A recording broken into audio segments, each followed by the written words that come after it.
Welcome to the Kiwimana Bay. This is episode 153 of our beekeeping show, Fighting the Threat of Extinction. We are Gary. And Margaret. We are Kiwimana, and Kiwimana are beekeepers from the hills of the Waitaki Ranges on the wild west coast of Auckland in the North Island of New Zealand. Yes, we build and sell beekeeping equipment and bees, provide beekeeper services and education. Yes, and in this episode we have some really positive news stories. We talk about the Riverside bees in Yorkshire. And also an article about how regenerative farming is helping the bees and the soil in Canada. Yes, and we also have roving reporters checking in from Australia, Canada, England, Scotland, and the United States. Wow, that's fantastic. In the show notes, Margaret, this week is Okay. kiwi.bz/153. So what's happening with our bees? We talked to Margaret. Last show we talked about the spring splits. Any updates, Margaret? How are they going? Only one update. The first split with the single queen cell has hatched, but she didn't look mated. But when I had a look at her last week, she now looks mated. So that's the update. I still couldn't see any eggs and larvae. It could be me, but I'm going in again this week to see what there is in there. So I'm expecting to find eggs and stuff. How do you tell a queen looks mated for the new beekeepers? Basically, when you have a virgin queen, her abdomen is quite short. Once she mates, the abdomen gets full of sperm from the drones, and when she mates with several drones, it draws out the length of the abdomen. So that's why that's the picture where you see a bee, but she's got a very long abdomen. Oh, okay. So you're going to do some inspections this week on that one. So I look forward to hearing how that goes. Yeah, thanks, Gary. So, new season queens, how long has it been since you split them? It's been about 4 weeks, but I will wait till week 6 for this because I like to see larvae so I can check the queen is mated properly. And what I have found is that 2 of the splits that I did, I just checked them a couple of days ago, and they have got laying queens. So those ones have been successful. I'm just going to have to check the other ones on the other side. Oh, okay. Is that the older queen colonies? How are they going? No, that was the splits. There was a couple of splits that I had checked in between, and they have got new queens. But the older queen colonies, these ones are in need of treating, as it looks like there has been some mite load, as the laying looks like it has decreased. So I think there must have been mite load in when I did the splits. I should have treated them 2 weeks after I did the split, but I didn't. So that's my bad. My next job is to oxalic acid vaporize the older queen colonies. Sad to say one of the older queen colonies has failed, and I reckon it was due to a combination of factors. I blame myself, mainly because there must have been that varroa load I mentioned, and then we had heavy rain, and then more heavy rain, and then more heavy rain, so it caused confinement, and I think they ate so heavily through that period because they were starting to build up their population. So I think that I should have put honey in sooner, but that particular one colony, it was just too late, and yeah, it's all about timing, and my timing sucked. So did they starve? Yeah, varroa and starved. Oh, okay. So, yeah, I couldn't save them. I was putting the honey in and just saw that there was just no return really for them. So what factors needs to be addressed so this doesn't happen again? I should have treated the older colony queens, the older queen colonies, 2 weeks after splitting, but I didn't. So that's my first mistake. And it's a crazy mistake for me to make, really, because I always tell my beginners to treat before splitting and after splitting. You okay? Not really. I'm sad about that, but yeah. Oh, it's a learning experience, isn't it? Yeah, and every day's a school day. That's right. So what things have changed in the apiary in the last week? It's getting a lot warmer, isn't it? Yeah, the biggest change that I saw when I was inspecting some of the other, the older queen colonies, they have got lots of nectar collection. It's really ramped up, and that means that there is obviously more blooms available for the girls. So heavy feeding is hopefully over now, and they'll just keep filling up those frames with lots of good nectar, and yeah, awesome. Yeah, and all the gorses stopped flowering now, It's all drying up. Yeah, our cabbage trees are blooming again because they bloomed just as we came into spring, and they are blooming again, and there's huge bags of white pollen coming into the hives, and I think it's from that. Yeah, I think so. It's interesting that they're going to forecast some really hot weather over the next week, eh? Which is what we're experiencing at the moment. Like today, when I was in Avondale, which is in West Auckland, but a different part of West Auckland, and that had around 30 degrees. Wow. It was boiling hot, and that's with the colonies that I was looking at today, and we had, with the customers I looked at, they had 100% new season queens mated and laying, and just awesome. Awesome. Banana! Yes, and our swarm collectors have been very busy, haven't they? They definitely have been extremely busy. So, everyone's getting a lot of blessings this season. Yes, a lot of phone calls to the people on our swarm collector list. That's great. It's working well, isn't it? Yeah, it is working really well. And going back to the other splits that I haven't finished, I'll update everyone on that. And just, I've got to get in there and treat those older colonies. Yes, because our mission is to save the bees. That's right, Gary. One hive at a time, Margaret. Yes, one hive at a time, Gary. And by helping you to keep your honeybees alive and sharing our methods and our don't do methods. Yeah. Do as I say, not as I do. Indeed. So our splits, and growing our local genetics is one of the things that we really want to encourage many people to do. And they are surviving better even when there is some varroa present. So that's really what we're aiming for. And, the ultimate goal would be not to have to treat them. Yes, that is our dream. One day we'll hopefully get there, won't we? Yep. It's just going to take a bit of time. It's mid-spring, and it's swarm weather here in New Zealand. But what's happening around the world? We hear it's cold in Europe, but let's hear from our overseas roving reporters. This week we hear from Melbourne, Hampshire, Dunblane, Long Island and Ontario. Let's first up hear from Ben from Ben's Bees. Woo-hoo! Ben is a beekeeper from Melbourne in Australia. His company is still called Ben's Bees. Check them out at bensbees.com.au. What's Ben been up to? Ben from Ben's Bees here. How's everyone doing? Well, we are in full swing. Swarming season is here, and boy, are those girls swarming. It is amazing how many swarms I'm picking up. We get some really good weather, a little bit of cold weather, and bang, once that good weather comes back, those girls are out and about. So it's been really, really good.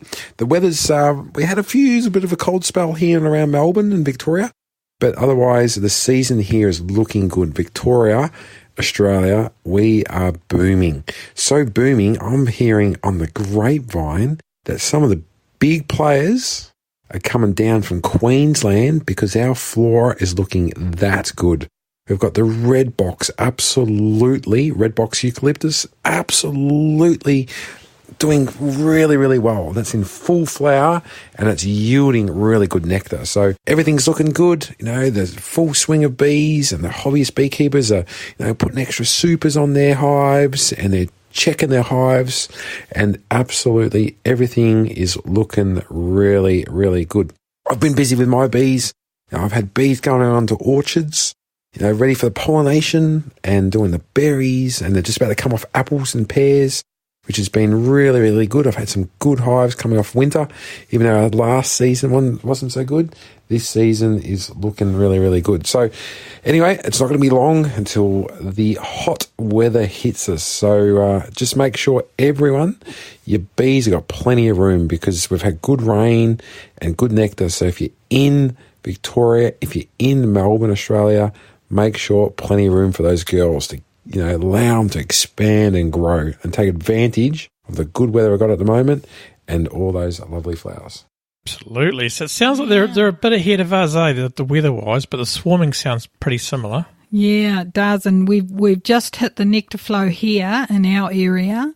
So, yeah, things are changing down here. That's down right. Under. So get ready, guys, for the flow, which I'm guessing has started, and get some honey. And space management. Absolutely. Okay, who's next, Gary? We're going up to Chris Palgrave in Hampshire in the United Kingdom. And Chris is a beekeeper and a vet from Three Hares Honey in rural Hampshire. You know what, Margaret? What, Gary? For the most exceptional raw honey from rural Hampshire, check out his website, threehareshoney.com. Okie dokie, let's go. Hello, Gary and Margaret and Kiwi Mana friends from around the world. It's Chris Palgrave here from Three Hares Honey in Hampshire, in southern England. Well, since we last spoke, the summer harvest is over, the honey is sitting in buckets and there's cut comb in the freezer. You may remember I also tried taking a couple of hives to the New Forest this year for the heather. I was using the Ross round sections rather than the conventional square sections. I've been really pleased with the results, and the bees certainly seem to prefer not having corners to fill, although my only reservation is that the rings are made of plastic, and in this day and age I'd really prefer wood, but maybe that's something I'll have to try and think of a solution to over the winter. Over the past few weeks I've been busy with my winter preparations, insulation, varroa treatments, etc., making sure the hives are healthy and have plenty of stores as we go into winter. We also had the opportunity to show our honey and other hive products at the Meon Valley Beekeepers Association show. It's a lot of friendly competition, and also, because it happens during a large agricultural show, it's a really good opportunity to showcase what we do to the general public. Last weekend I got to visit the National Honey Show for the first time, which is just outside London. Wow, it was an amazing experience. There were jars of honey of every colour you can imagine, stretching away like supermarket aisles, and frames of honey and candles and bottles of mead, as well as a packed lecture schedule and lots of practical workshops. There was also a trade area with all the beekeeping associations and beekeeping suppliers, including the guys from Northern Bee Books, who I know sponsor the podcast. At the beginning of October, I met with other members of the British Bee Veterinary Association in Edinburgh in Scotland. We spent the day with the Scottish Bee Health team. It was really fascinating hearing how they work with the bee farmers and beekeeping associations to monitor and control diseases across what is really a vast and often inaccessible landscape. Well, I think that's my 2 minutes up for this time. It just leaves me to wish you all a very good beekeeping season down in the Southern Hemisphere, and for those of us in the Northern Hemisphere, that you have a good winter and catch up on all that reading. I look forward to speaking to you again soon. Yes. Awesome, eh? That's a good one. Thanks, Chris, and thanks for supporting Kiwi Mana. And yeah, I mean, it's a total opposite to Ben's situation with the swarms and the thing, and they're all getting ready for winter. Yeah, well, that's because they're not what where causes we are. that? That's bizarre, isn't it? It's because we're not where they are. I know.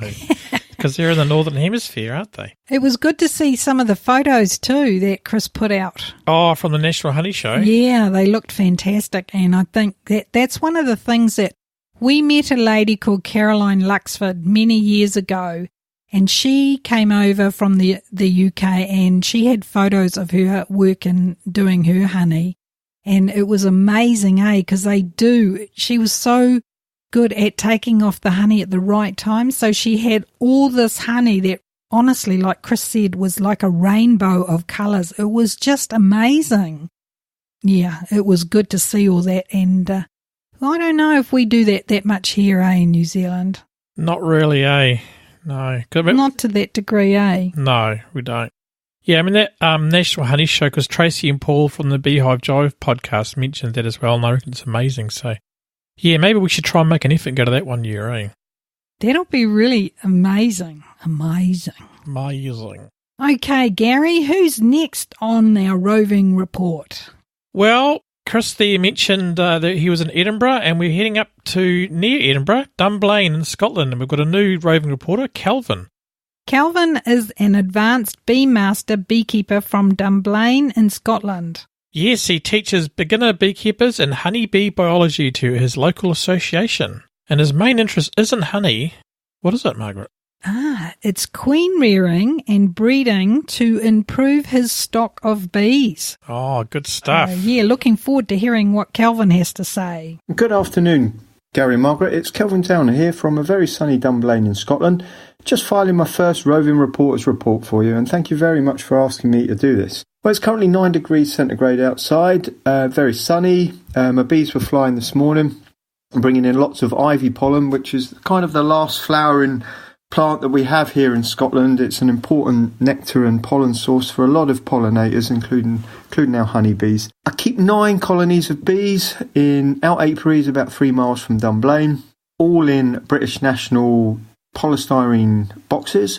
Bees tend to do quite well in polystyrene boxes in Scotland. It insulates them through the winter, keeps them cool in the summer. And the queens tend to start laying a little bit earlier compared to bees that are kept in wooden boxes, our traditional wooden boxes. All my bees are currently wintered down. That means that they've got their mouse guards on. Each have been fed 3 gallons of a thick 2-to-1 sugar to water ratio syrup with added thymol crystals, and the thymol helps keep the syrup from going a bit mouldy and stops fungi growing in the syrup. Bees are currently undergoing varroa treatments. I use Apivar strips at this time of year. These are put into the brood chamber for approximately 6 to 8 weeks. It's now week 5, so if the weather's pretty good next weekend, I'll be looking at taking those out. Also, as part of my varroa management, I do an oxalic acid vaporizing treatment in December. I do 1 treatment and then I do a follow-up treatment in 10 days after the first one, and hopefully that knocks the varroa down for the winter. It's coming up to my 2 minutes. Thank you ever so much for asking me to do this once again, and I hope everybody enjoys it, and I look forward to perhaps doing another one for you. Thanks very much, Margaret, and you, Gary, as well. Cheers, mate. Bye-bye. Thanks, Kelvin. Yeah, we hope you do another one too. That'd be great. Yeah, that's awesome. So, sunny, bonny Scotland. Sunny but cold, 9 degrees. And they're using polystyrene hides. They're quite popular in cold areas, aren't they? Yeah, I think in cold areas I completely understand it. Yeah, he mentions about putting thymol crystals in the syrup, which is interesting, eh? I've never heard of that. Well, I've heard of putting thyme, because we did that, when we were doing all our swarm catching. We actually made up some sugar syrups and we crushed some thyme leaves and put some vitamin C in, and that was a real boost to the bees back then, wasn't it? So, but I didn't realise that it would stop the sugar from fermenting or anything. So that's really good handy hint you've learned here today, guys. Yeah, and I asked Calvin about that, and he sent me an article about the right measurements and the right, the ratios to use. So I'll include that in the show notes. Cool. And the show notes are kiwi.bz/153. So thanks, Calvin, for that report from Scotland. You're our first roving reporter from Scotland. Yeah, thank you so much. Okay, now we're moving over the Atlantic, over to Long Island in the United States. And we're hearing from Walter. And Walter has been keeping bees in the West Hills of New York for over 3 years now. And Walter and his wife sell their honey at local fairs and markets. And Walter's also studying to become a master beekeeper. Fantastic. So let's hear what Walter has to say. Hello, Margaret and Gary. This is Walter Scott from Scott's Apiarian Farm on Long Island, New York. Today is Monday, October 28, 2019. The weather is sunny with a temperature of 62 degrees, which is highly unusual for this time of the year. However, the girls are out and about flying in the bee yard, and that's always a beautiful thing. And they're taking advantage of a beautiful day today. However, with winter right around the corner for us in this region, we are prepping our colonies for this winter of 2019. So we're checking our colonies for proper ventilation, that our screen bottom boards are closed off, our mouse guards are in place, our quilt boxes and moisture boards are on each of the colonies, and we have provided windbreaks to combat the elements and the environment of the winter weather. In a couple of weeks, we'll treat with oxalic acid if the colonies are broodless, and we will wrap the hives with either bee cozies or roofing felt paper. Until our next report, Margaret and Gary, thanks for having us on the show, and be well. Thanks, Walter. I love that accent. That is so awesome. It reminds you of The Sopranos. Sorry, Walter. I just love that accent. 17 degrees Celsius there, 63 Fahrenheit. That's quite hot, eh? Yeah, that's amazing. And you know what is the common thread is that a lot of people are dealing with mice. Yeah, and a lot of people, their summers are going longer, I've been hearing. So we've had it the same here. Spring came late because we sort of got some warm weather and then we had like winter hit again, eh? So we were lighting the fire. So it's all crazy out there, man. Crazy. Yeah, it's crazy, all right. Well, thanks so much, Walter. That is fantastic. And, we're looking forward to hearing more from you. I guess it's winter over there, so it's going to be quiet. All the best with your studies. Yeah, Master Beekeeper, because I know Kevin from New Jersey, shout out to Kevin from the BK Corner, he's passed his Master Beekeeping course, so awesome. Fantastic. Congratulations. Yes, congratulations, Kevin. Okay, now we're going to move north. And Yolanda is from Kingston in Ontario, and she keeps bees in very, very cold winters. And check out her podcast at Yoli Bear's Beekeeping Journal on your podcasting application. What's Yoli up to? Hi, Kiwi Mana and Kiwi Mana friends. It's Yoli Bear from yolibear.com, and I am reporting from Ontario, Canada, in a little place called Central Frontenac, which is north of Kingston, Ontario. I decided that Saturday was going to be the day that I was going to wrap my hives up like a Christmas present and tell them Merry Christmas. But this is the time I did it last year, and so I just booked the time to do it this year, the same time. However, the difference between last year and this year is last year it was snowing and cold. This year, the weather is pretty nice, and it was bright and sunny.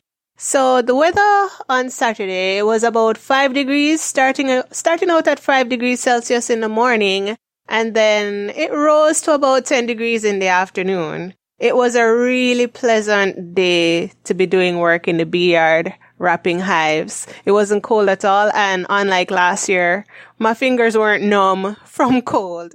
For a few minutes, I decided to try and maybe put it off until the weather got colder, but then what would be the harm of wrapping them? Yeah, it would be a little warm for a couple of weeks, but do it now, get it over with, get it done. I think it would be better for the bees, better warm than cold, right?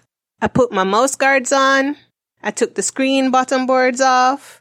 They are now insulated and protected from wind. For all that, I did a hive inspection to see how much food they have, and they're much better off than last year. Last year, the hives were light. This year, the hives are heavy. I am going into winter with a 2-box configuration for each hive, a deep box, brood box, and then a medium top box filled with honey. I didn't have to do much to achieve this. This is just how they worked out this season. Not a very big population buildup. I guess it's because they all decided to replace the queens at the same time, so they got a big brood break for one whole month, while all 3 hives got that sorted out. Luckily, they all had queens when I checked in September, so October all I had to do was close them all up and wrap them up, get them all insulated, and wish them luck for the Christmas. I'll check on them early in the spring, next spring. As soon as it gets warm, I'll see how they're doing with food and feed them if I need to. To answer some of the questions that I got last time, no, I didn't harvest any honey from them this year. I was just happy enough to get a little bit of beeswax from them. And that's alright by me. Leave all the honey for them. They need it most. And we'll see what happens when they come out in the spring next year. Hoping for great news. See you guys later. Bye, Kiwi Mana. Bye, Kiwi Mana friends. Hope you guys have a wonderful season. See you later. Bye. Yeah, see ya. I was just wondering, she didn't even mention about I treatments wrote that down as or well. anything, So hopefully I'm she's wondering done about some that. kind of treatment, because they may have mites. But if they had a good brood break, they probably would have been low. But I would have still treated them. I think if she had foraging bees, going out and collecting things, then I think that I would actually encourage Yoli, just go and check your mite levels. I don't know if you did do that but forgot to mention it. But, yeah, that would be my thought on that one. And, yeah, we hope for the best. Well, it was interesting that she's wrapping the hives and saying that it was a nice day and it was 10 degrees. So that's quite chilly, isn't it, still? But it sounds like winter is taking a while to kick in, isn't it? Yeah. It's interesting, that's for sure. I love that we can talk to people from all different parts of the world, and it's so interesting to get the different situations and what's going on. It's really interesting, that's for sure. Absolutely. Yeah, absolutely. We need some roving reporters from other places too, don't we? Like South America. No one in South America. And we have a few followers that are in, is it Kenya? Oh, we do. So, we'd love to get reports from some of the other countries that the weather's different again. That'd be awesome. It would be. Do you want to be part of the show and become a roving reporter? Are you keen to record a monthly update of what is happening with your bees to help other beekeepers in your area? Find out more information on how to sign up at kiwi.bz/rove. That's ROVE.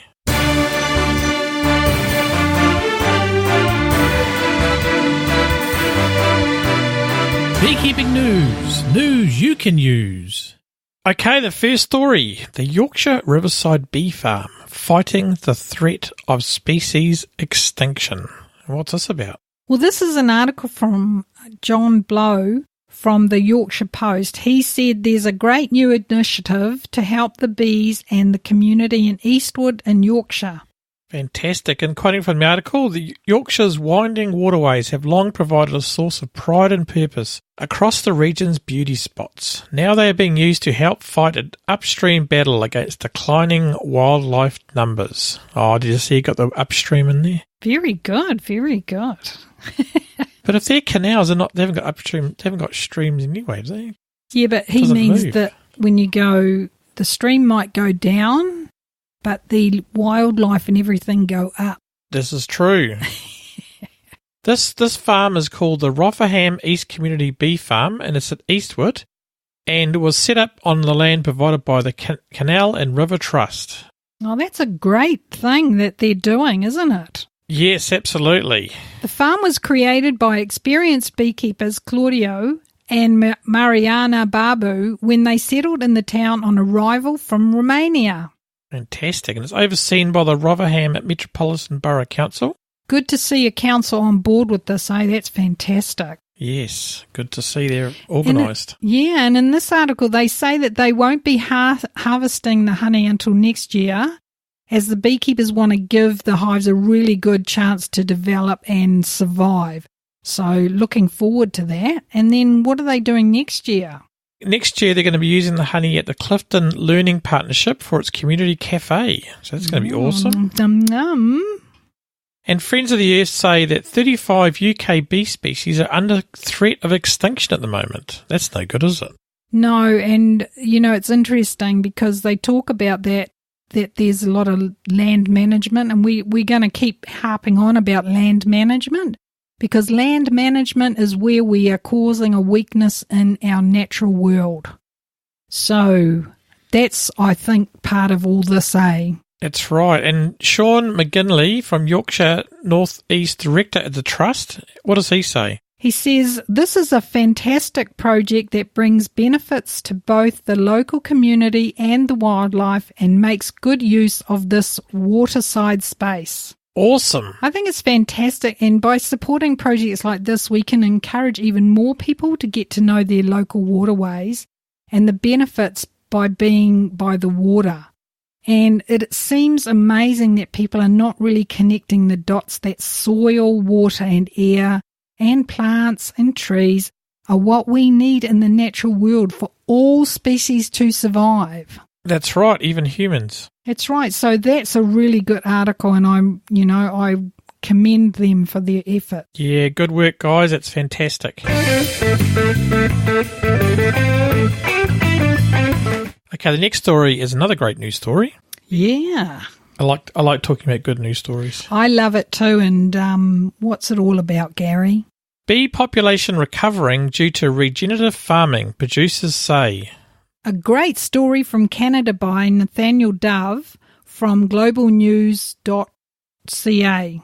Is that California? That's Canada. Oh, Canada. Oh, my God. Sorry, guys. My apologies. Anyway, he says some simple practices are having some great benefits for the environment and the bees. Oh, fantastic. So reading from the article, Paul Kerneligwin says regenerative agriculture has brought bees back to his farm.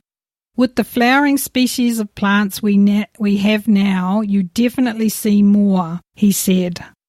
That's fantastic, isn't it? It is fantastic. And we've got a bit of an audio clip about the article, so let's play that. 6 years ago, Paul Kernelligan and Aaron Dancy were worried about their farm and that they wouldn't be able to feed their cattle. We were in some wet years. What we were growing, barley and oats, kept drowning. Got the idea to try something else. They opted to change their fields and embrace sustainable, regenerative agriculture. We've mined our soils, and our soils are going the wrong direction. And so this is the whole idea of regenerative ag is we don't want to sustain what we are. What we want to do is we want to build on our soils. We've lost about 2/3 of organic matter in our soils. It's time to build it back. By mixing in plants that grow at different rates, Elmi says the soil's nutrients and the bees are returning. I think that's a really true thing because I think when you see what happens in agricultural, they seem to just pour all these chemicals on it to kill things. But in actual fact, they're actually killing all the good things that actually make the food nice and healthy. So I just really think this is fantastic to get that soil back up and running. Yeah, well done, guys. I think this is a fantastic project. That's right. And that they're using cover crops like alfalfa and clover, which are growing to, and they actually enrich the soil. Because doesn't clover have a really deep root system? So that it spreads throughout the soil. Yeah, and doesn't clover have a lot of nitrogen in it? Yes, I think they use it for nitrogen balancing on normal farms. And they're using some kind of cover crop all year round, so there's always something to feed. That's great, eh? Yeah, and the cows are a lot healthier and produce a lot more butter fat. So that's butter protein and milk protein. So that means that there's more money in it, from what I understand. Well, probably nicer milk as well, eh? Yeah, it'll be rich and tasty. Oh. Like the good old days. Like the good old days. And a healthy soil base is the way of the future. I think so.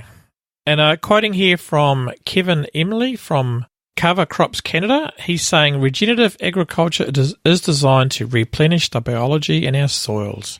Fantastic. Absolutely. And I think, yeah, you go, guys. And we got some feedback. Well, what did Carolyn McKenzie say? She said not a result of large corporates. Well, I'm not sure. I think that company is quite a large corporate. Cover Crops Canada. I think what she means is that it's not a corporate that is forcing them to do... Oh, no. Do certain overproduction or monoculture.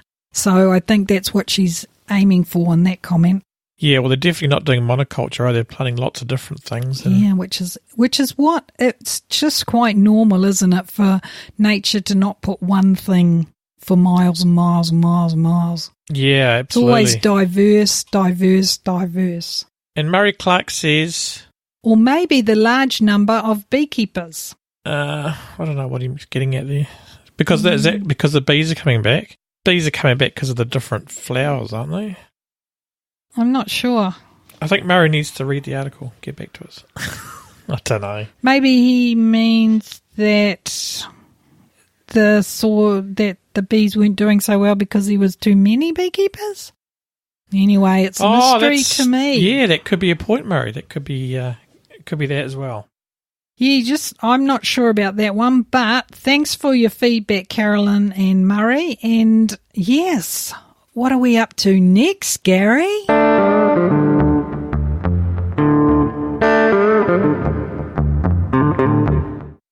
Who helped bring us this show? Gary, I just want to say thank you so much to our roving reporters because they made this show awesome and their input has just been awesome and everyone that we talk to is just loving all their information and just the updates and just it's fantastic. So thanks very much to all our roving reporters on this show. Awesome. Yes, absolutely. Okay, it's the beginning of the month. We're going to thank all supporters. Mandy Shaw from Beekeeping Confidential. Shh. Goodney Hunter. Scott Wilshire. John Paff from tuliptreehoney.com. Chris Palgrave from 3hairsHoney.com. Robin O'Connell. Michelle Leshy. Carolyn Sloan. Tony Lum and Hazel from meadinNewZealand.com. Irene Townshend. Buzz Honey, Humane Bee Relocation from Buzz Honeys. Phil. Lisa Morrissey. Glenn Gowthorpe. Boris Brockman. Paul Brill. Cameron Mishkin. Sana Wynne Lewis. Michelle Schindler from SchindlerRanch.com. Malcolm Sanford from ApusEnterprises.com. Tim Wilcox. Trish Stretton. Daniela Panada. Greg Parr from Parr's Products. Dan McGivern. Christopher Brown. Maggie. Laura. Alana. Nathan Buzzinger Beekeeping from Buzzinger Beekeeping. Karen Shields. Thanks, everyone. Woohoo! You guys are awesome. If you love what we do and find it useful, you can support us too. Visit kiwi.bz/banana. And also, while we're thanking people, yes, dear, we need to thank the swarm collectors, and we got a really beautiful letter today. We certainly did. This is from a very, very, very grateful person who called our swarm list and happened to get hold of Martin. Yes, and she's saying, I would like to post a recommendation for Martin, one of your bee swarm collectors in the North Shore area of Auckland. A couple of weeks we had a swarm land on our property. I called Martin, and he was there within 30 minutes and scooped them all up, bar a few that had come back for the next day. He's a lovely man, and my kids enjoyed learning all about bees, and he gave me a carton of his own eggs to say thanks. It was a really neat experience. I recommend Martin if you live on the North Shore. That's from Roz. Thanks, Roz. Yeah, that is fantastic. So, you know, there's a lot of work going on quietly over there and over the other side and over there as well and up the hill and down the valleys. Bees are buzzing and swarming. So thanks so much, Martin, for all your efforts. Absolutely. It's awesomeness. Banana! That's right. And the show notes for this podcast are kiwi.bz/153. Thank you for listening, and we look forward to talking with you again. We do. We'll see you next time. Thanks for listening.